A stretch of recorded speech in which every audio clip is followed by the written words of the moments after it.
Thank you very much. Yeah, I'm Russell. I'm an actor, and I'm one half of a podcast, Talk, which you said you was a fan of. So thank you very much, Robi. It's a total pleasure to be here tonight. I think there's a lot of fans, friends, collectors, new collectors, hopefully. But it says up there, a mesmerising new solo exhibition. This is mesmerising. So, A Nation of Millions. Yeah. Why that title? A Nation of Millions. Can I say something before I say what the title is? Sure. I was thinking about this thing where, you know, if you ever had an answering machine message where it's really long and at the very end of it they say the number and they say, can you call me back? And then you have to listen to the whole thing again. Yeah.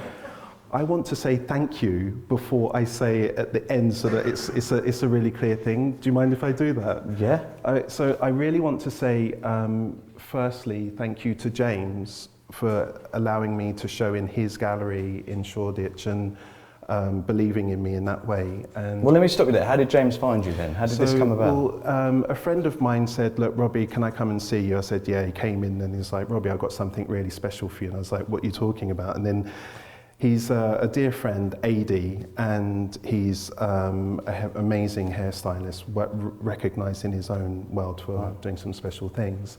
And he's acted as an agent in bridging the gap between me being here. So, you know, thank you to AD for doing that. And thank you bringing me and introducing me to James. And then speaking, and then before we know it, we've got something really special and everything that they've said has come into fruition. And I think that's really important in this world where you say something and it happens. We're in such a kind of swipe left, right, and a fast culture that when someone says something, it happens. I think that's I really want to acknowledge that. So I want to say thank you to James and all of the team at Quantus. Like, that's really serious for me. Oh. And thank you to AD, and I really, really, really mean that. Oh, well, how long ago? Thank you. Yes.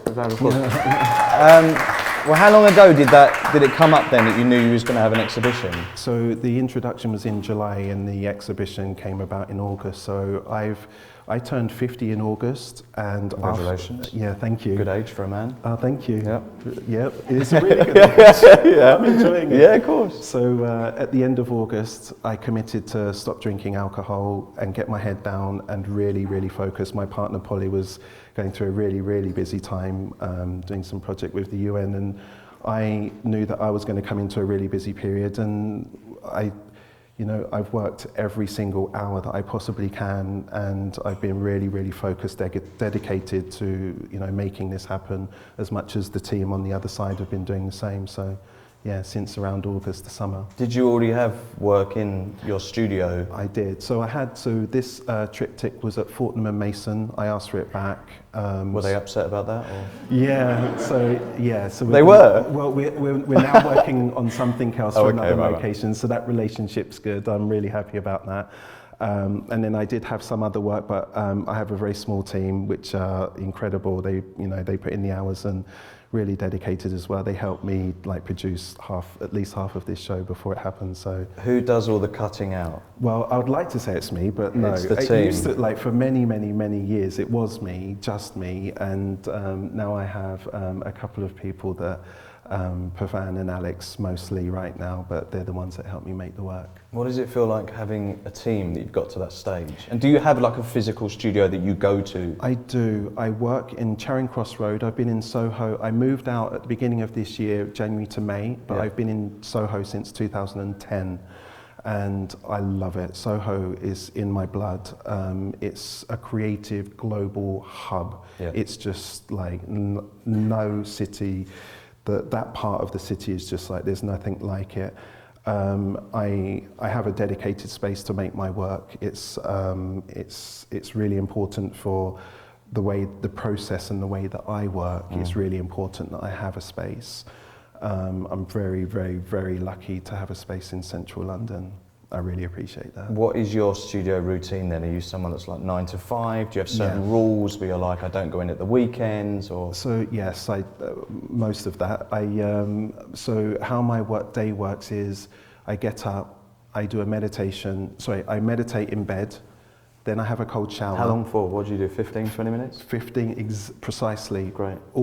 Precisely 15, 20 minutes. Do you have one of them apps with a bell, or do you just like, no? No, so I do a chakra cleanse. Yeah. If you're interested. I'd love one of those, yeah. I can teach you. Thank you. So I do a chakra cleanse in the morning, then I do a cold shower, then I do another meditation, and then I start my day. So I try not to look at my phone or anything like that before I've gone through my routine. And then I've recalibrated, got my electromagnetic field, like so that I can do my day. And it's like putting on a suit that just really powers you up. Yeah. The cold shower is probably like doing a couple of hits of coffee. I don't drink coffee. There's no down effect with cold water. And then I, family, say goodbye, school run. I don't necessarily do the school run all the time, but just like saying hello, goodbye to the family, head into work about 8:30, 9 o'clock, and then I'm there minimum 6:30, Monday to Friday. Sometimes I work late, but then I try to get home for my son, play football, and then I'll work again when he's gone to bed. And then, my partner and I, we're kind of like, ships. which... you know what? I'm really looking forward to Christmas because that's when I'm really going to switch off and I'm really going to really tune into the family. But the weekends is family time. I don't try to work too much at the weekends. How long have you had this morning routine then? And have you found that since you started that, if you've not done it for that long, the work's changed or the focus has changed? It's probably the other way around for me because I've been meditating since 99, 24 years. Wow. Every day. I've probably missed... Without fail? I've probably missed about 5 days in 24 years. Wow. And when I'm... the thing is about that, to jump in, just shows the dedication to your work as well. There is like a meditative quality to these paintings. If you told me something and I value it, I never stop. What I mean by that is, when I started my meditation, I've never stopped. When I was being mentored by an artist, do you know Chris Ofili? Cool. Hello, yeah. Yeah, so Chris, he used to live on this street. Robber, she lives a couple of doors down. When they did the Sensation show, Charles Saatchi bought them a house. There's a few houses from the artist from that show. Charles Saatchi bought them all houses, and she came to the opening. And Chris Ofili, for those that don't know, he won the Turner Prize. Yeah. He's part of the YBAs. He's painting for. He's done solo shows at all the major museums, galleries around the world, represented by David Zwerner, Victor Muro. And when he spoke to me, I did not waste his time. He was in Trinidad, and I spoke to him once a month for 6 months for about half an hour. And one of the things that he said to me was to draw every day. And I was like, but I don't want to draw every day, I want to make art. And he's like, no, you need to get that discipline of creating, and you need to just get that skill set up before you're showing anyone work, before you're doing anything. And in 2010, in this book here, I did a piece of art every single day on a discarded object, titled it a news headline. And then I didn't show anyone because I was really embarrassed about the work. It's abstract work, and it was how I felt. And I'd just come back from Canada. I separated from my family, and I was really low. I was very depressed when I made this body of work, and it was like my therapy. And from January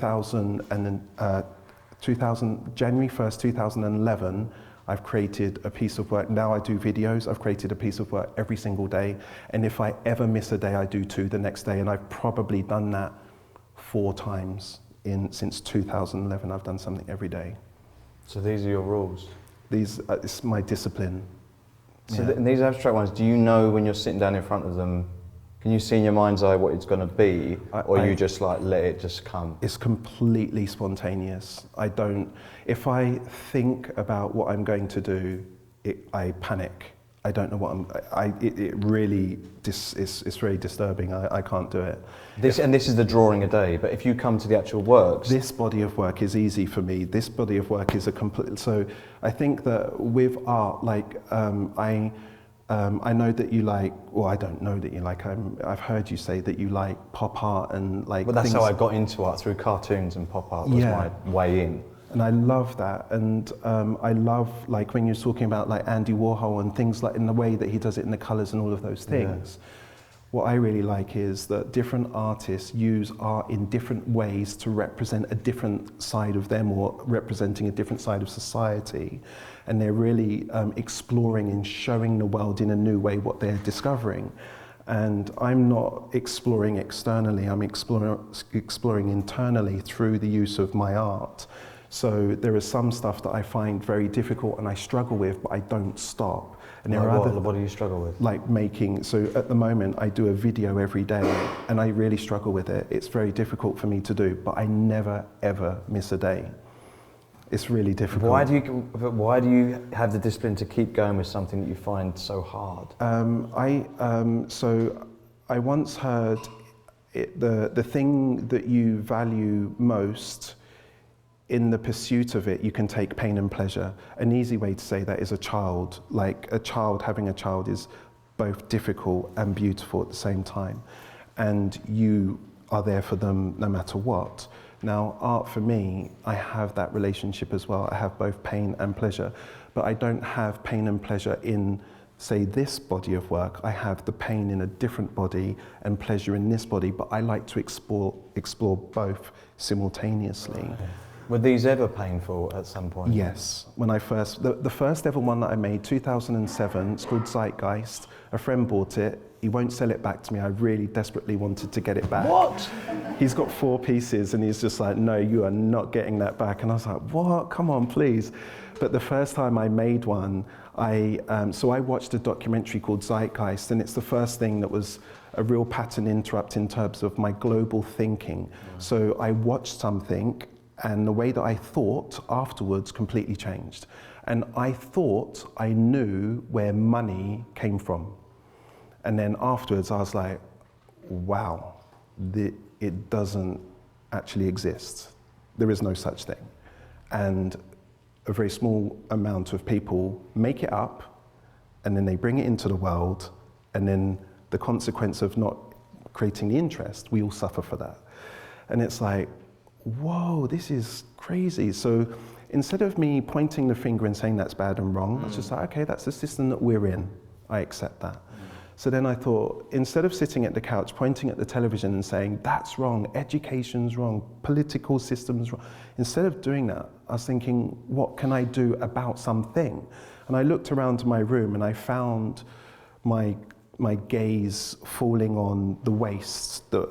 Even if you make lunch, there's a pile of waste. Yeah. So much waste in packaging, bags, etc. I don't even think... I get recycling guilt, and then I send it off, then I panic about it. I think, well, what's going to happen to that? Where's that going to end up? I'm so happy to hear you say that. Yeah. Seriously. I should just give it to you? Yeah, please. Okay, fine.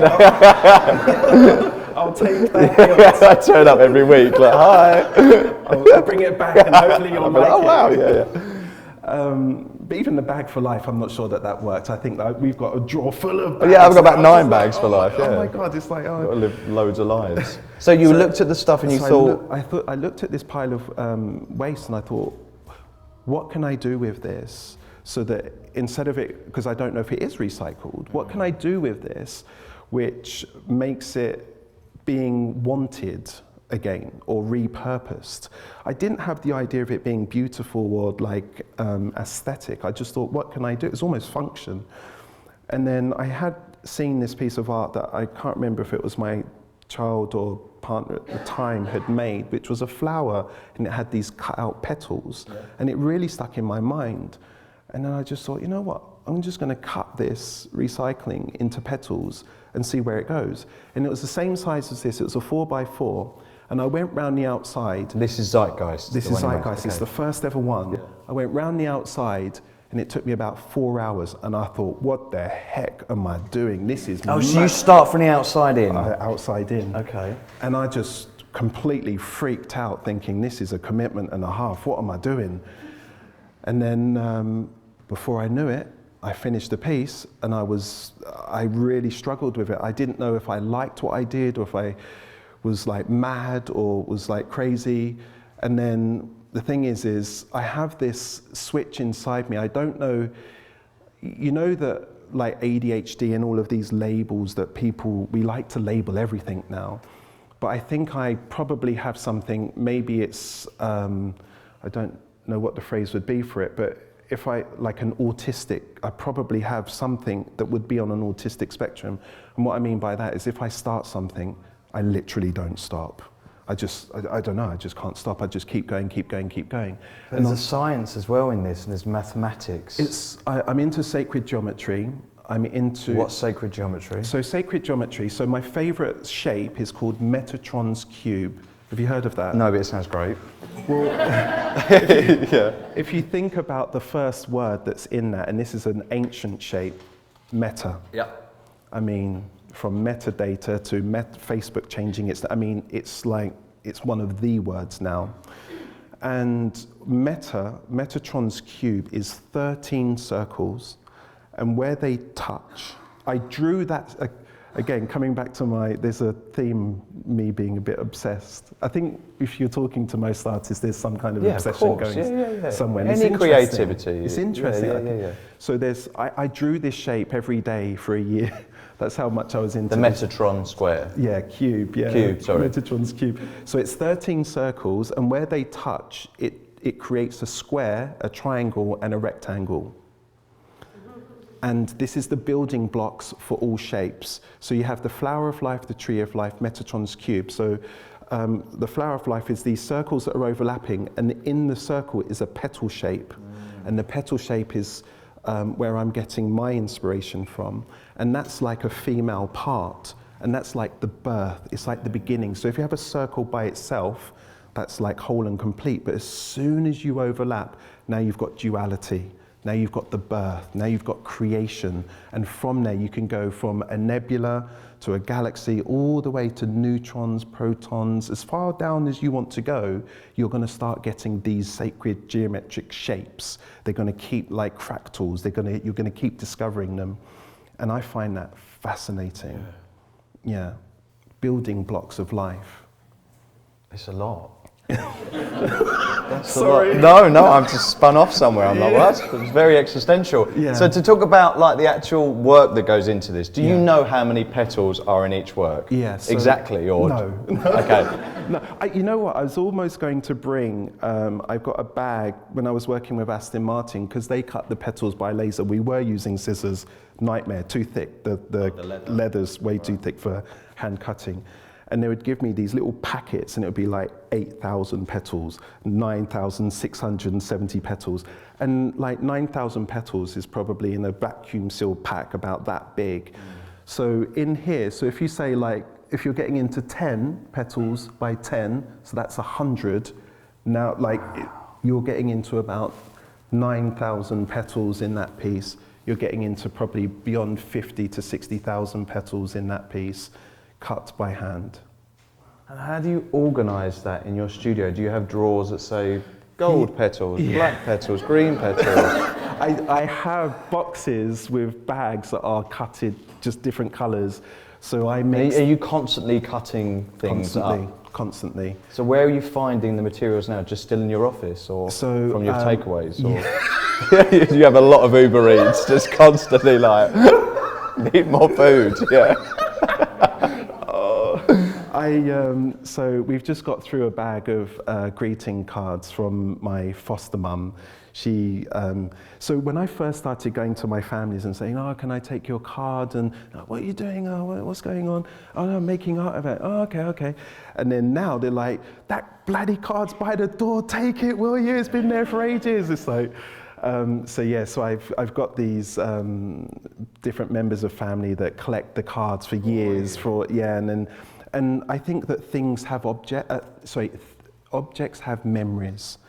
And I was talking to Tom Kerridge about this, and I was saying that the secret ingredients of what I do is I love what I do. Yeah. And he said the same thing. I said, where does it come from? And he said that his cooking comes from his grandma and how she would prepare and make food and how it made him feel. And I was just like, what? That's amazing. And I was like, when you send someone a greetings card, you're sending it with affection, and it's like after that affection, like what do you do with it? Do you put it in a drawer? Do you put it in a bin? Do you throw it away? Memory box or whatever, yeah. And I was like, well, can't we make something special out of all of these fond memories?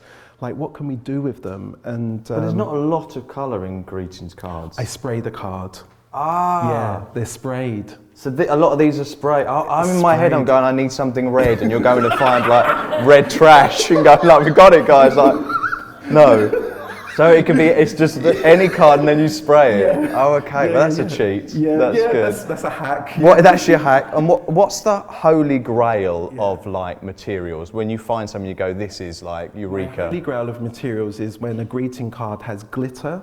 And I'm like, I'll say to Ted, I'm like, look at this. And it's only a little bit on the card. I'm like, cut that petal out there. Oh my God, and I get excited. And can you spray glitter and it remains glittery? No. Right. Not really. But you'll keep those ones pure. Yeah. So glitter is the holy grail. Anything shiny, anything glittery. Like, I think humans by nature, I think we're like magpies, and anything that's shiny, it catches our attention, you know, like a ring or something. It's, it jolts the mind. I think it does something, and I get I'm stimulated by, can I say something else that's kind of related? So, I did a news thing over the weekend, and one of the things that came out of that is I met an astronaut, and I said to him, like, I haven't been able to have this conversation before, but what is color like out in space? And he said, I'm going out in space next year, but I've spoken to other astronauts, and they have said, black is like you've never seen black on this planet. It absorbs everything. Yeah. So you can't, it's beyond what you can imagine black to be. But then when you look at the planet, it's blue like a crystal. It's a blue that you can never see because of the absorption of atmosphere. It has no, what you're looking at. And I just thought the way that we observe color is completely different out in space. And one of the astronauts said to him, always look out the window. So he said to me, always look out the window. And my daughter was on her phone. I was driving home. I said, put that down, look out the window. And she was like, taking photos. Yeah. And it's just like one of those reminders. Good advice, yeah, like look out the window. There's an adventure going on out there. Would you go to space? I would love to. Would you? No, I'm terrified. What are you talking about? You do so many things related to... I wouldn't go out there though. I wouldn't want to go to space. I'm terrified of it. Are you serious? Yeah, I'm scared of space. Are you serious? Yes. Come on. I lie there, you know, when you're drunk in a field and you look up and I go, what's the fucking point? It terrifies me. That's exciting to me. Oh no. I think I freaked out my son. So he's now 20, Zion bless him. And when he was about 5-6 years old, we were in Canada, we were standing in the garden, was looking out into the sky. And I said to him, if a spaceship comes flying down and it offers us a lift and it says, do you want to have a go? I said, we're going out into space. And he's like, huh? What? And he completely freaked out. It's like, go out there, no, run in the house. I was like, no, it's fine. Completely freaked him out. But I've always, if I ever got the chance to go into space, I'm in. You're crazy. So you're a magpie for materials, but people come to your work like magpies, they're drawn to them. How did it feel when you started selling work and having these loyal collectors, and you've got like celebrity collectors as well that are really supportive of you? Yeah. Obviously, that's, as an artist, that's really important, but what did it feel like to give up these works to collectors? Because as you said, they're very autobiographical. So it's bittersweet. So what I mean by that is I love, like, when the work's on my wall in my studio, it's beautiful. I love it. As soon as I take it down, the energy, it's flat, and it's like something's missing. Oh. And it makes me a bit sad, like when the work goes. Like if you move this now, the room will feel completely different. There's an same as the meditation, there's an electromagnetic field or frequency, it could just be color, that emits, and it's constant, and it's spreading into a space, an environment, and with the intention of the artist. So some people like to shock, some people it's abstract, and it's like you're figuring it out. Some people it's literal, whereas I'm interested in how you change the energy in a space. So when a piece leaves my space, I get a bit sad, but I also know that it's going to someone that also will have the experience that I've had, so that makes me happy. Do you still feel connected to them, like this invisible line then, this electronic thing, when they've gone? Do you feel like you're... Definitely. Wow. Yeah, so... How many works have you made? Or how many have you sold? I haven't been able to work that out, so I probably do no more than maybe 30, 40 pieces, and that's including small ones, a year. So I'm not like mass producing my work. I'm not interested in like ka-ching, ka-ching. I'm not like, that's not what I'm doing.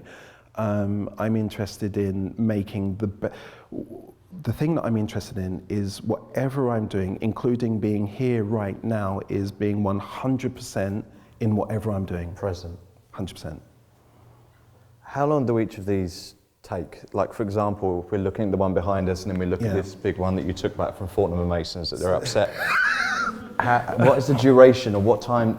Do you give yourself a set time, or do you just start it and go, this is going to take as long as it takes? It's a process. So this is probably like, because several things are happening at the same time. So the cutting may be happening at the same time as the sticking. So it may take a week and a half to make this. But if it was a linear one person, a week and a half. Yeah. So if it was a linear one person, it might take a few weeks to do that, whereas that one took a couple of months with 3 people. And is it experimental, or do you, like the way that this is forming, do you know what it is when you start, or you just... I do. Do you? So you could see this before it began? I drew it onto the wood. So my studio at the time, I couldn't lay out all 3 on the floor to work on to see it. So I could only lay 2 pieces together at a time, and then I drew on the wood before we started, and I knew what colours were going. Do you always do that? Yeah. Did you start with the Zeitgeist one? Was that? No. When did you learn this skill? I had no idea what I was doing. I was like, why do you want to buy that one back, by the way? Why is that like so important to you? It's precisely what you just said. Are you still attached to it? And it's like a baby. It's like, Paul, who has it, dear friend, known him for many, many years. Is he a good friend? He's not.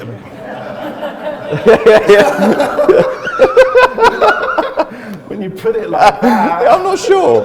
Please can I have it back? No. Oh, okay. He was a good friend. Yeah, exactly. True colours. Yeah. I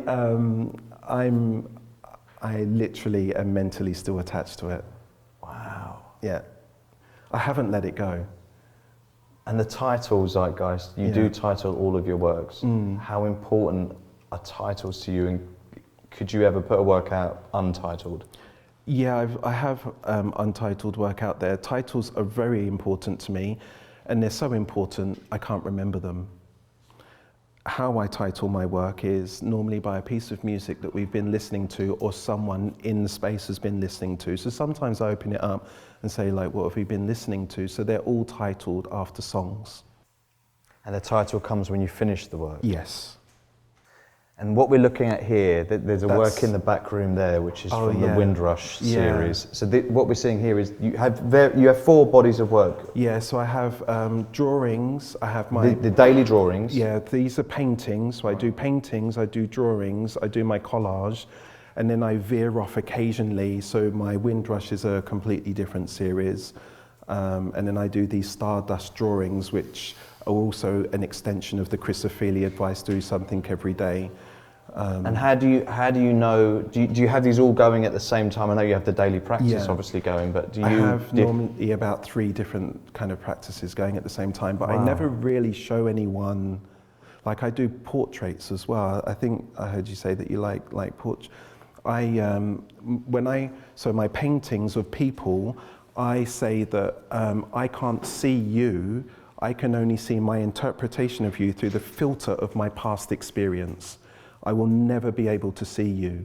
So even on this couch, there is your version of you, and there is your version of me, and then there is my. So there's 4 of us, but then that's just on a surface level. It gets into multiple things as well, like what is the real me, all of that stuff. This is the meta thing you're going to. So this is right? So when you're getting into that stuff, I don't get lost in that. So I don't paint what I see, because it's my interpretation. I paint what I feel.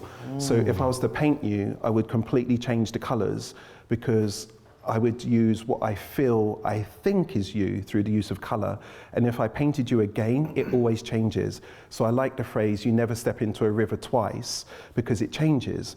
And if I was to see you again, my experience between now and seeing you would change, and therefore I'd have a different experience of you. And so when I'm painting in the moment, how I feel, not what I see. You never step into a river twice because the water's not the same water. No, that bit of water that you trod in is completely gone. The bank's moved, the weather's changed. It's a million things have happened. It's mathematical, yeah. Yeah. So for people that are here, there's collectors here obviously, but new collectors. Yeah. Why do you think they would enjoy living with your work? I think there's a myriad of things to answer that question, and one is like going on the journey with the artist. I'm not even talking about the work. So like if I was to think, so I was talking to someone today, kind of doing a journalistic editorial piece today, and we spoke a lot about my childhood, and she almost finished.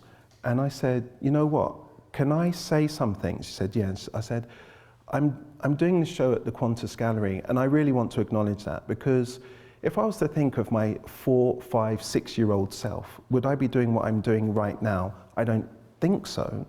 And I want to acknowledge how far I've come from not being able to articulate. When I was 6, after a traumatic thing that happened to me, I couldn't articulate how I felt. There's no way I would have been able to answer any of the questions that you've asked. I wasn't able to talk very much. I was traumatized. And to acknowledge where I was then and to acknowledge where I am now and where I am, I've spent 4 months working on this. This is what I'm doing. This is really important to acknowledge, like being in this space and giving it everything that I've got, whether it's hanging the work, being on time, sending a photo, doing an article, doing a meeting. And I think when you're collecting, when you see someone that is dedicated to whatever craft it is, it could be a centre forward for a football team. If they're going on the pitch and they're giving it half, like you're not really wanting to follow that career or back them, or they'll probably sing a song to kind of put you down. So I think like following someone's career that really is putting their whole heart and effort into whatever they do, that's a really important reason to, not just me, anyone's career. I think an investment of your attention worthy of that, the person has to be dedicated to whatever they're doing. I think that's really important. Does that answer it? Yeah. I think enthusiasm is addictive. Like I'm not a fan of football. Yeah. No. No. I love that reference. You can have that reference. But for me, the example is that someone could be on the radio talking about football because they're a huge football fan, and if you're enthusiastic, I'll listen. I don't care what they're talking about, but that is addictive. And to hear you talk about your practice and your dedication and all the kind of multifaceted areas in it, it's really inspiring to hear. Thank you. Really inspiring to hear. So what is coming up for you? And, actually, I want to go back to the Aston Martin thing then. So you was an artist in residence with Aston Martin. They made you loads of leather petals. How did that come about, and what did you do with all these petals? So so when someone asked like, how do you become an artist? I was sitting in a hotel in Mayfair. I bumped into a friend. He was a global ambassador for Aston Martin. He was like, why don't you come down? I went, had a meeting with him. He was a friend. And he introduced me to the head of marketing. And then we started to discuss like me being the artist in residence. And then the head of marketing said, what would you like to do? I said, can I come to the factory and see what you throw away? And again, that was a pattern interrupt for him. He was just like, what the heck? What do you want to come and see what we throw away? And so I went to the factory. Yeah, because there's got to be so many rules and regulations now, and if you suddenly many. went, oh, hang on a minute, there's a lot of waste here, guys. I'm going to have to let the press know. Exactly. I'm exposing. Expose. Yeah. So I gravitated towards the leather department. I don't know why. And then I said, I want the leather that you throw away. And I was explaining to you in there that the head of that department, he started walking around and taking the leather out of the bins. And everyone in the department was like, what are you doing?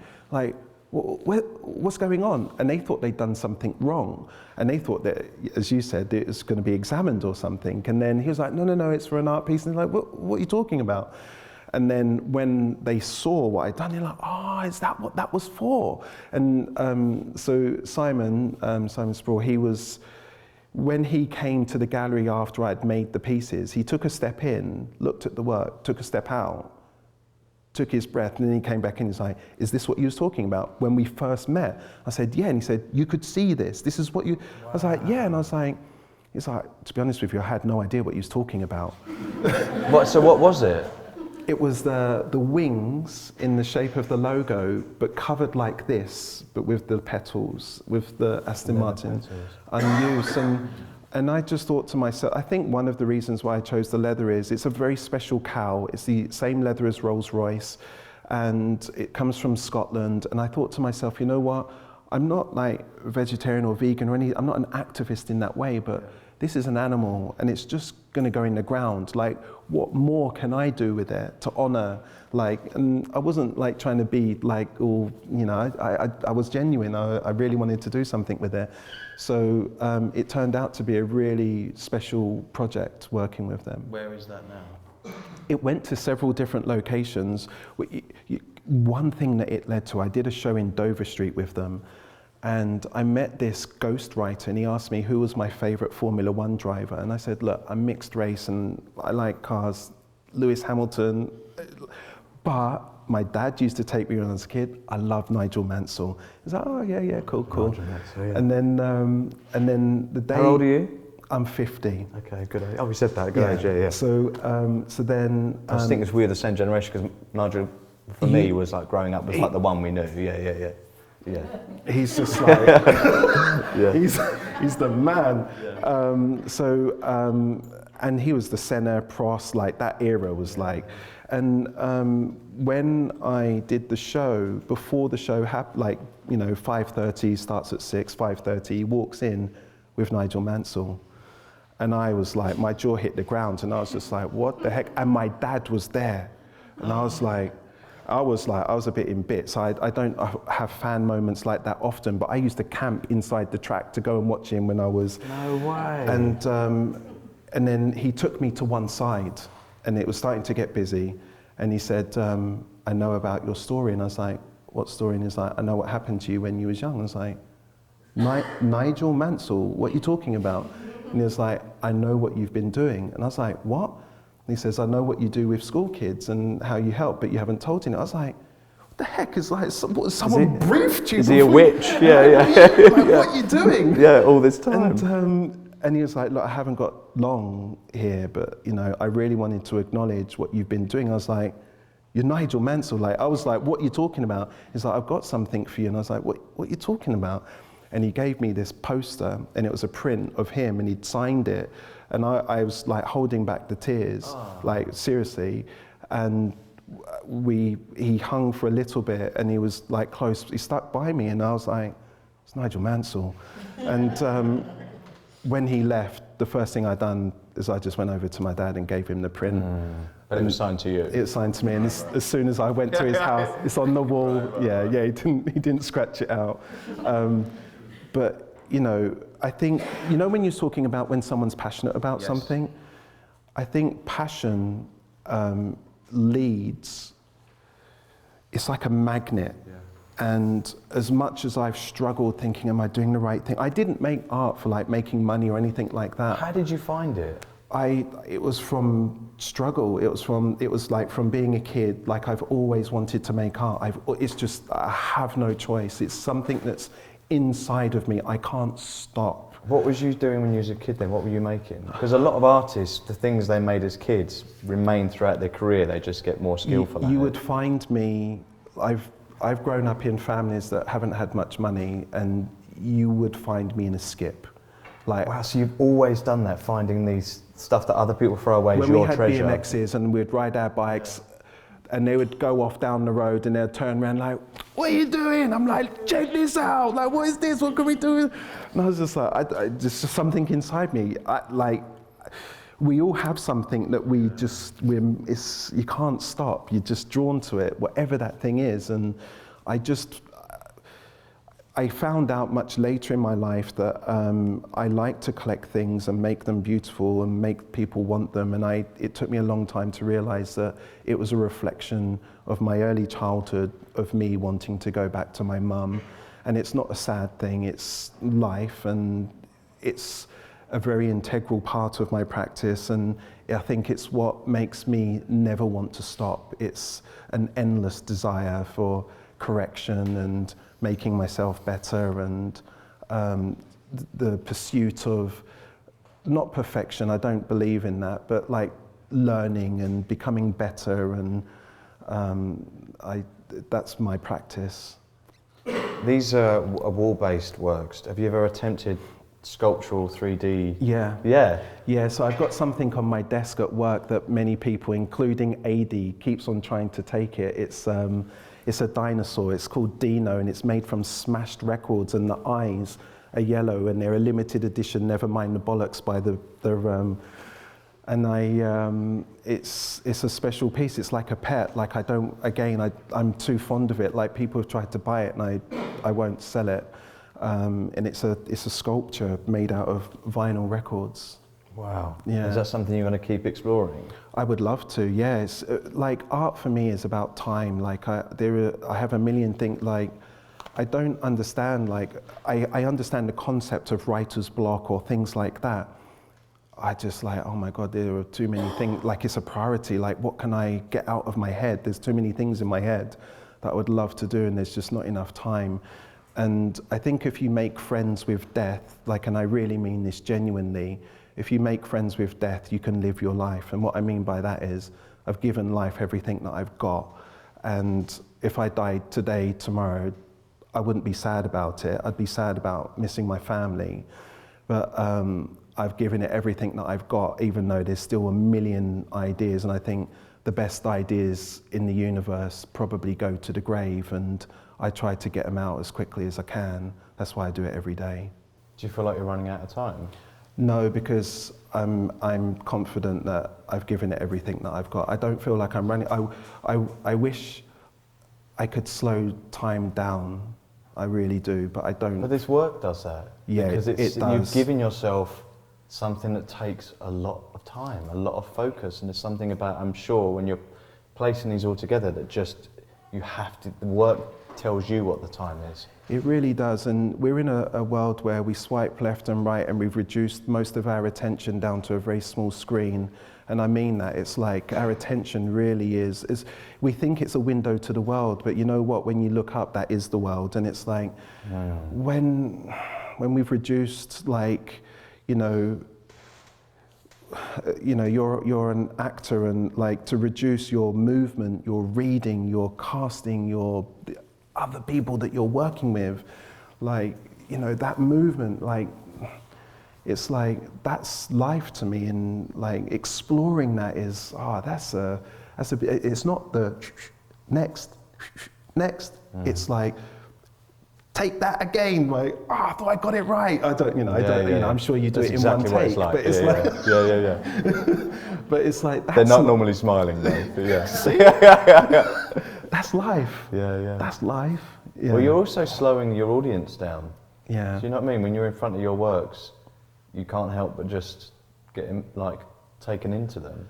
Yeah, I think it's really important as we're heading towards AI, as we're heading towards technology. Like, I don't think it's taken over. I think that it's penetrated our lives in a way that's irreversible. Yeah. I think that to be able to take a deep breath, to enjoy what's in front of you, to be in the moment, I think these are where the precious, precious parts of life are. I really believe that. You're a legend. What's coming up for you then? You know, there's a couple of people that I'd like to speak to, and maybe you're one of them. Like I've got an idea in my head, which I can say that I got this project here and that brand and that, but you know what? The project that's in my head at the moment is about making a difference, and it's about, you know what's going on in the world at the moment? It's like frigging tough. I've had it on one level with one person, that was my brother. I lost him and I thought I'd killed him. That was horrific. I can't get my head around the scale of what's going on in the world right now. Like, either you've got your head in the sand, or if you're actually engaged in it, it's like, whoa. Yeah. And I think that there is room and space in this world to come together through the use of art. Yeah. And I think the the demographic that I think is really important is young minds. And I'm very passionate about young people. And I think that there is a national project to be done around art and young people. And I don't know how it's formed or shaped, because I think the team that I would like to work with, I would like their input. I don't want to say, right, I've got this idea and it's A, B, C, are you in? I'd like to say, I want to make a difference. I want it to be with young people, I want it to be with art, are you in? How can we shape this? And I think we could really, really positively affect people in an incredible, unknown way. Do you know? Yeah, clap. Yeah, I mean, I work with a charity called Magic Breakfast, who feed. When I first started working with them 5 years ago, they were feeding 60,000 children up and down the country breakfast who were from families below the poverty line, low-income families who weren't getting breakfast, so they weren't able to focus at school. And now it's 200,000 children every school day they feed. And there's statistics that like 6 million kids have food anxiety. Now, I don't know your experience, but my experience as a kid is I had an abundance.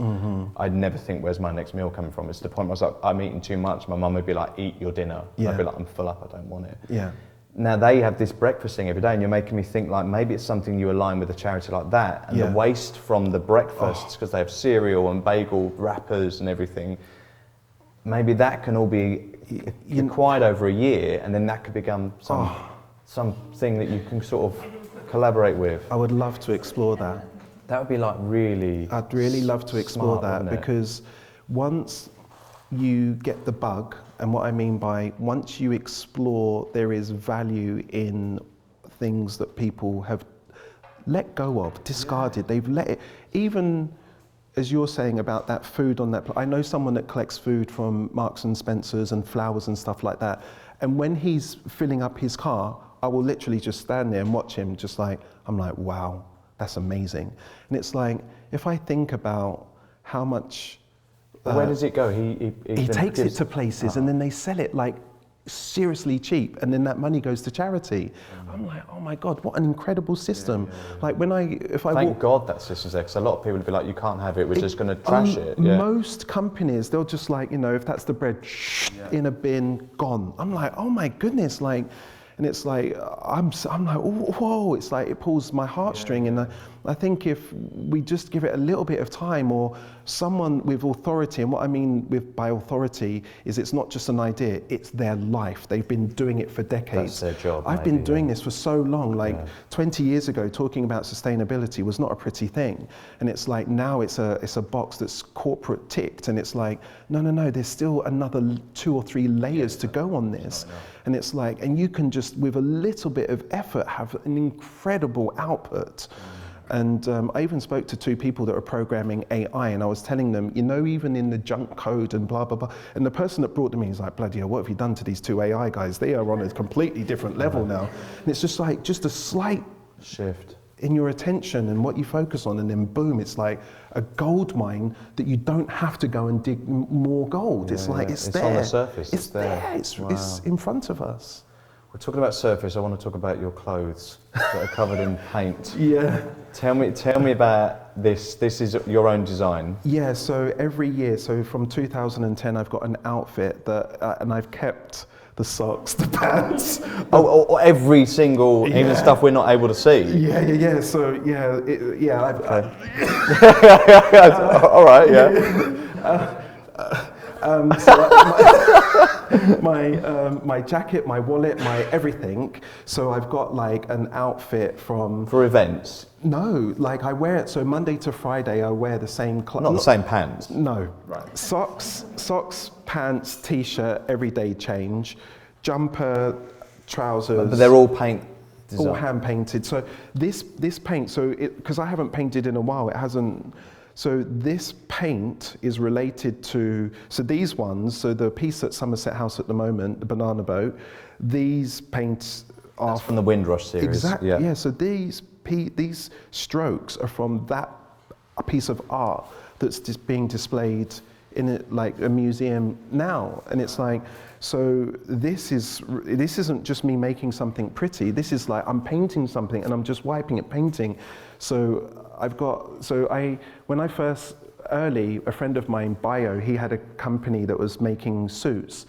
And he had these suits, and he's like, oh, Robbie, do you want a suit? I've got a couple left over. I was like, yeah, I'd love them. And they're like fitted suits. And then I started like one dot, carried on one dot. And it's like, what the heck you've done to my suit? Like, what are you doing? I was like, no, it's okay. And then it's all up the arm, and then it's going in the pockets and all this stuff.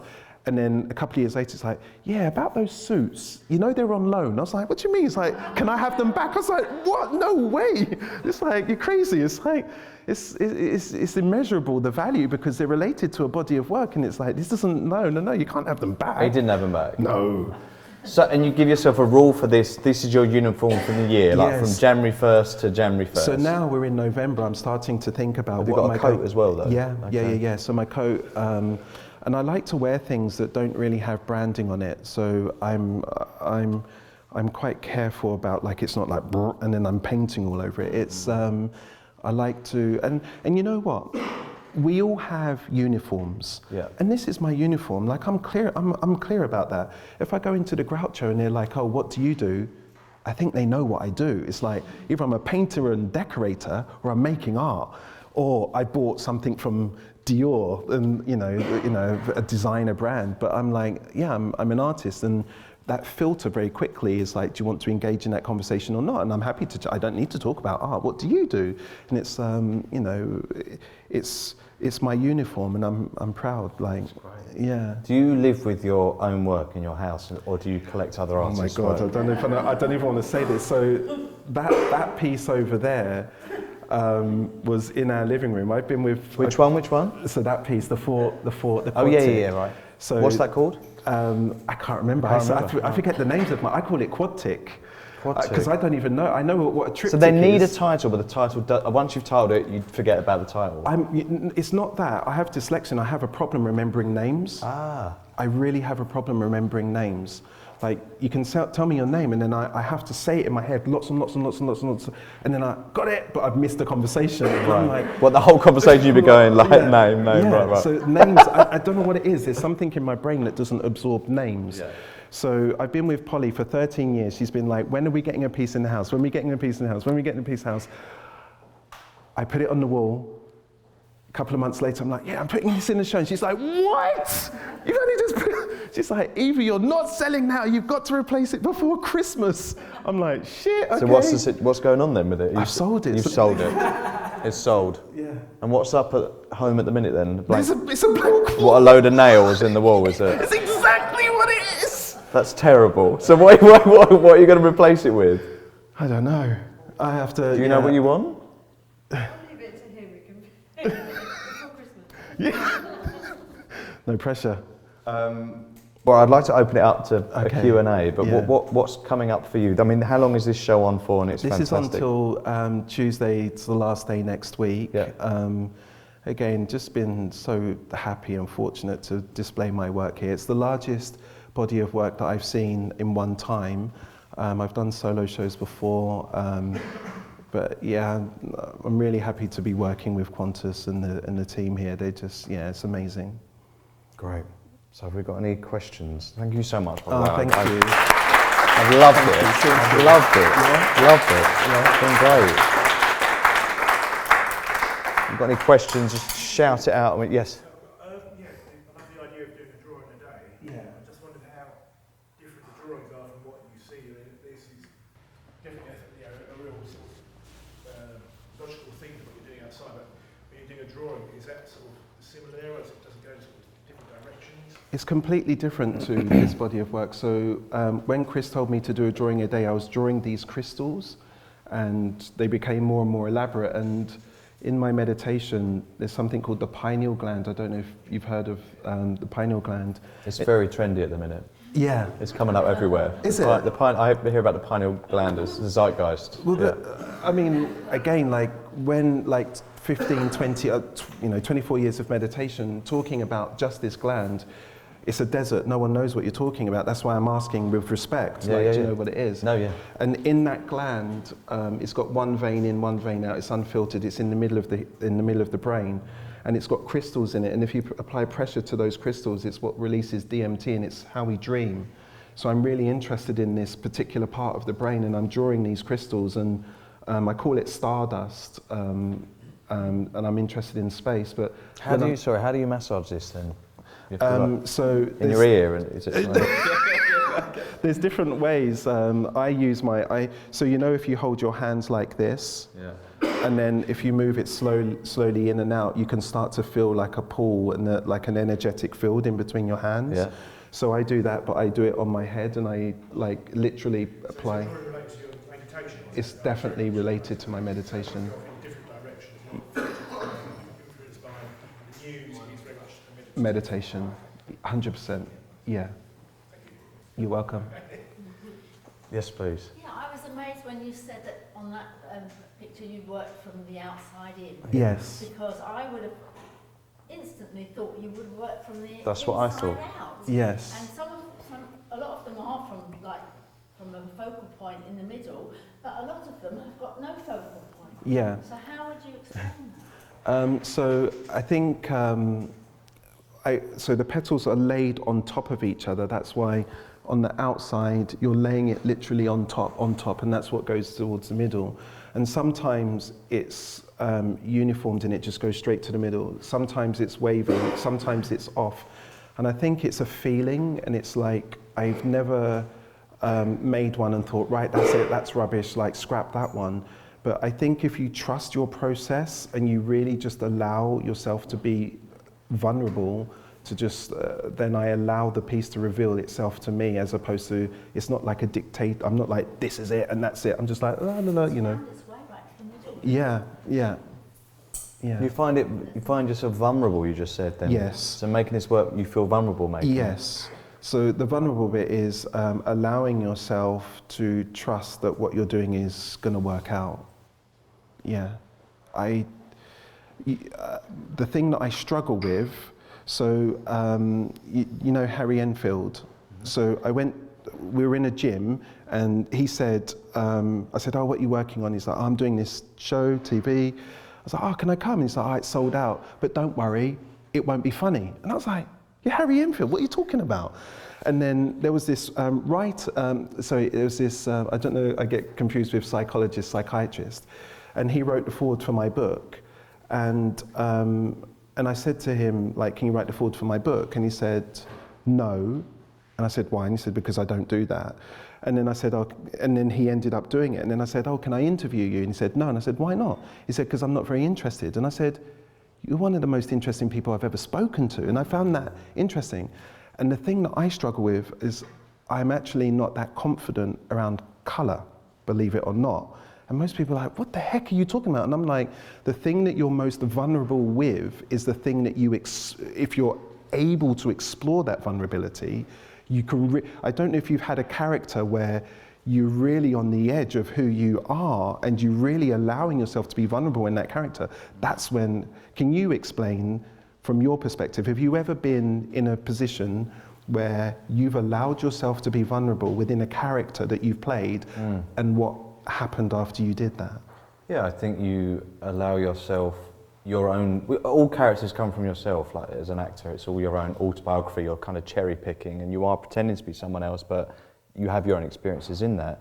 But when they are very close to you or it's something very personal to you, if you do commit to that, or you're drawing on your own memories, it's incredibly rewarding if it works. You know, if it doesn't, people are like, that's a load of old shit, then it's quite painful. But if it works, then you're like, that's me, that came from me. Wow. It's so rewarding, isn't it? It's amazing. And this is all coming from you, and you're not trying to impress anyone. You have to make art. You're an artist.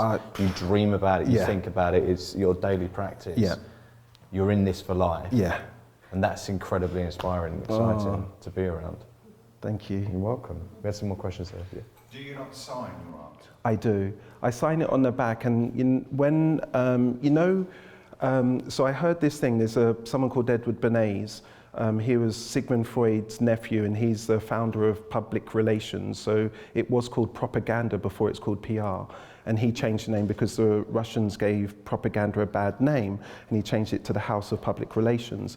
And he said, not his words, but to the effect of, most of the things that you do are because of someone else's input into what you do. So most of our beliefs, most of our actions are instilled from someone else, and it could be someone else, and someone else. So the way we speak, the way we act, what we eat, all of those things. So when we're at school, we're talking about signature. When we're at school, I was told to kind of write in script. And I was like, you know what, that's not a representation of me, that's me being told what to do. So the way that I sign my work is I actually write it so that you can read it.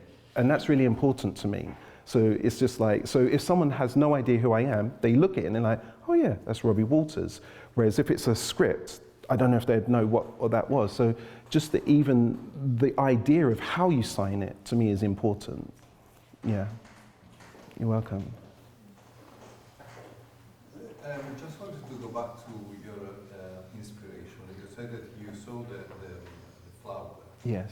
And obviously you were inspired by how the petals were connected. And then you said you had this mathematical thought.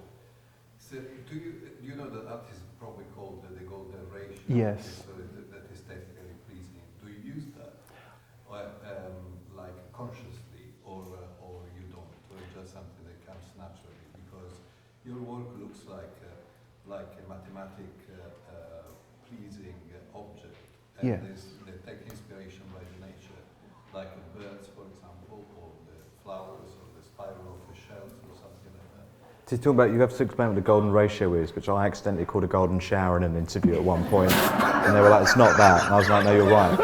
But explain that sounds fun. not in art, it'll ruin it. But tell me about, let's talk about the golden ratio, and then is that an instinct to you, or is that something you're aware of consciously? I love the golden ratio. I think that, you know, if you're getting into Leonardo and people like that, they very much use the golden ratio. And I think in order for me to make my work, I love fractals, and I love that. So I don't use it as in I'm drawing it and measuring it. I don't do that. I use feeling. I use feeling but I very much love and respect, like, when you're looking at a flower, when you're looking at things that are geometric, that they follow a rule and they follow a pattern, and I'm very much inspired. This is based on a 1,000-petal lotus. So the lotus is the chakra system in the body. The 1,000-petal lotus is one that I focus on because it's the meeting point between the physical and the infinite. So one energetic level, there's a physical body here and a physical body here, but on another level, we are the same. We are just vibrating energy within vibration. And I was talking to an immunologist who does cancer, and he was talking about the cell and how they map the destructive part of the cell and how it's eating. And what they do is they color that part of the cell. They actually dye it, and then they have something else that comes searching for it, and it's looking for that. And he was describing these patterns, and we was like, hold on, I'm describing my work, and he's describing how to cure cancer, but we were saying the same thing. And there's such a crossover with these things, and it's amazing how you get to these golden ratios, geometric, like all of these patterns. It's yeah, really beautiful. There's another question over here. Yeah, I just wondered who were your biggest inspirations when you were growing up? My growing up was graffiti when I was young. Like I was very much, at the age that I was, art was coming from New York. So a lot of the early graffiti artists, Future 2000, Dondi, Scene, there was a lot of graffiti artists at the time, spray can art that was like, it was the high watermark for me. Like I just couldn't get enough of it. I was a sponge just absorbing it. And graffiti at the time, it didn't have the respect that it has now. Like, you know, school kids will learn about Banksy, but back then it was like, it was criminal. It was absolutely, and it was frowned upon. Yeah. And it was just, people didn't understand it. So if you happened to be doing graffiti at the time, you were deemed to be doing something wrong. And I felt that was a real disservice to people that were creative because they weren't allowed to explore it. And I got in trouble like a couple of times doing graffiti. And And that's a real shame that whole era, that I think there would have been even better art if there was avenues to at least acknowledge that it was an art form. And later in life, as I was entering into my teens and later, Chris Ofili was like when I first saw his work in flesh. I don't know if you have this experience when you go to see a piece of work and you just have like an experience that's just like, wow, what is this that I'm looking at? Something's happening to me. And then an artist who I've just recently, I'm nurturing it very slowly because I've put him on such a pedestal, for such a decades, and his name's Peter Doig, and I've just become kind of friends with him. And they're best mates, aren't they? They are best mates, and he is such a nice man, and his paintings. We just went to see a body of his work, and Paris, that one. He's just, oh man, and he just done the Courtauld. Did you see it? And it was only about 8 pieces, and it was just like it's.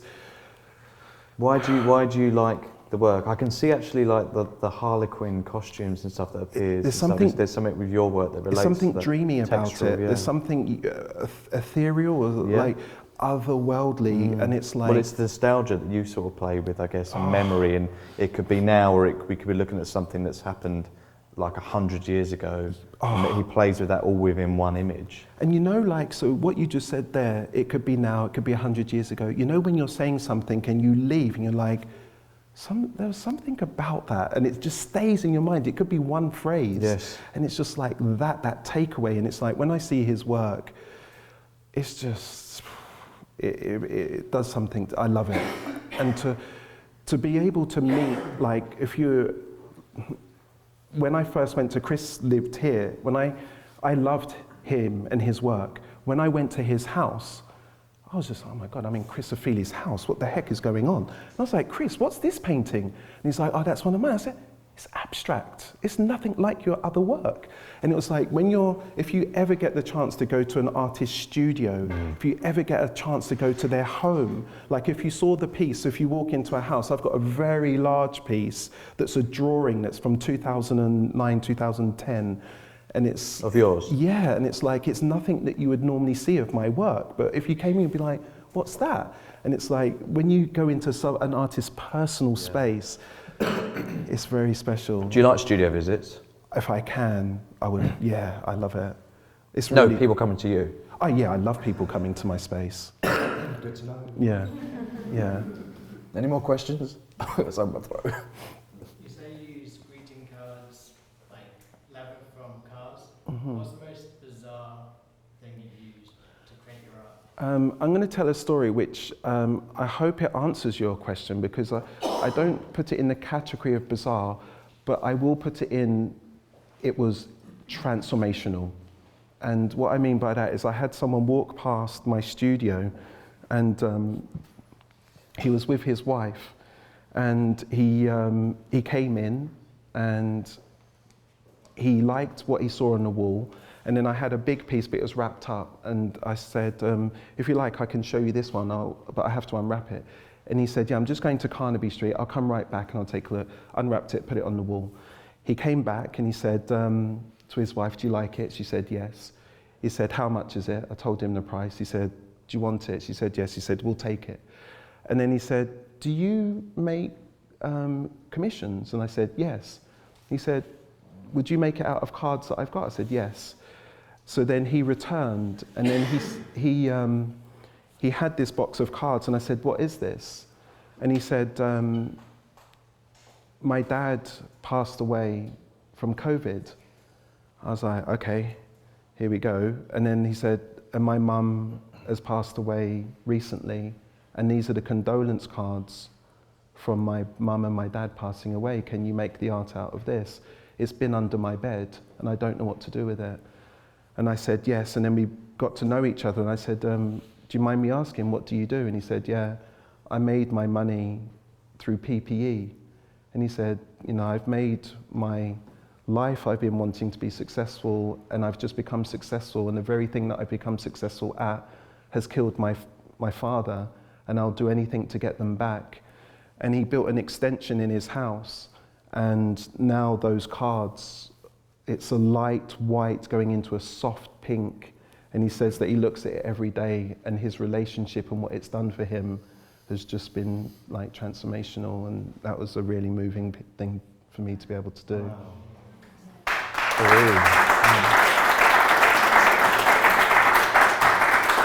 Well, this has been incredible, hasn't it? Yeah. We all love Robbie, don't No, we? come on. You're amazing. Thank you so much It's for my chatting pleasure. so openly. We finished, Russell. Yes. Yeah. Robi's and Quantus. Oh, yeah. Something for you. What? That Robi's made. No way. But no. Oh no. But you can open it at home, like you don't have What do you want me to open it? No, Everybody no. wants to see it. Very excited. Seriously? Yeah. Oh Do my you want me God. to? I get nervous. I don't know how to. I'm gonna have to. This is embarrassing watching me unbox. This is what the influencers do, don't they? They do unboxing videos. Yeah. Everybody pays a fortune to watch it. You have to help me with this one as well. You need something sharp. Have you got some? Yeah. There's You're some very scissors. generous. This is completely unexpected. Oh. I might give this to Fortnum and Masons. I might say, you know, you're missing the other one. Don't damage the wrapping because he'll probably make something. Oh yeah. Would you use this sort of material? Is there materials you won't use? Is there anything you're like, I'm never going to go near that? I haven't thought about that. Yeah, maybe like I know Damon Hirst. I'm not interested in like I don't know. Oh no.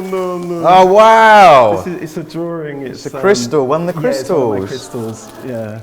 Oh my God! Thank you, mate. You're very, very lovely. Wowee! So I draw these every day, and yeah, they're representing, you know, the pineal gland. And coming back to what you're saying about favourite artist, I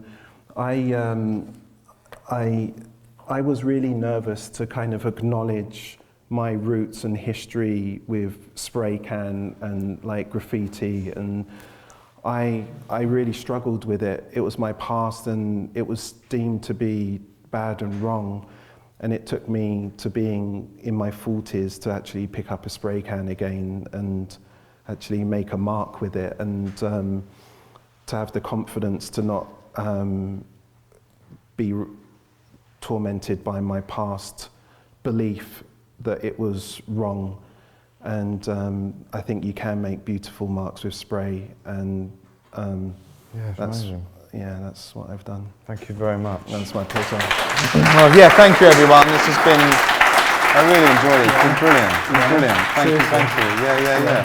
So if anybody's got questions for the gallery or for yourself, then you're available now for conversations. Yeah. And then if anybody wants to inquire about works, then there's people there to talk about that as well. But this has been really enjoyable. Thank you everyone for coming tonight. Thank you. You're welcome. Seriously, mate. Thank you. Oh, seriously. I loved it. Really loved it. This is very, very generous of you. Yeah. Thank you. I treasure it. Yeah. And it's an old one as well. Like Yeah, it's 2018. 5 years old. It's kind of from I'm going to my... find out about all these crystals. Yeah.